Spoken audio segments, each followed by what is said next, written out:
Hello, नमस्ते, प्रणाम दोस्तों। आप सब कैसे हो? आशा करते हैं आप सब अच्छे होंगे, स्वस्थ होंगे, मस्त होंगे। तो हम आप लोगों को एक बेटी विवाह गीत सुनाने जा रहे हैं। अगर पसंद आए तो लाइक करें, सब्सक्राइब करें, शेयर करें और कमेंट में बताएं कि आपको हमारा गाना कैसा लगे। सूती गईल तो तमैना सूती गईल गौआ कलो गरे लाला नमा यार सूती गईल तो तमैना सूती गईल गौआ कलो गरे लाला नमा अरे एक नाही सूतल बेटी के पापा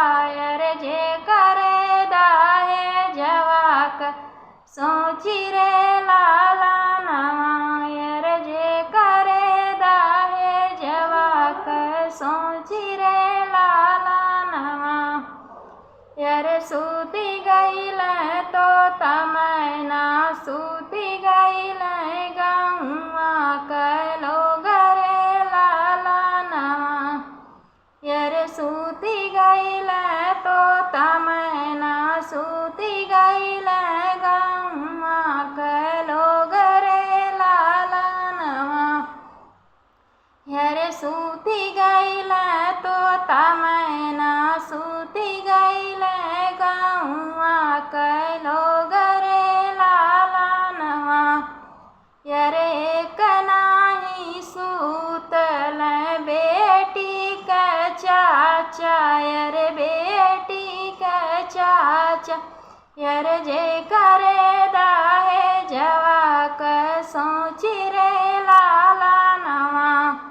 यार जे करे दाहे जवाक सोची रे लाला नवा सूती गईल तो तमैना सूती गईल गौआ कलो गरे लाला नवा यार सूती गईल तो तमैना सूती गईल गौआ कलो गरे लाला नवा यार एक नाही सूतल बेटी के भैया यार बेटी के भैया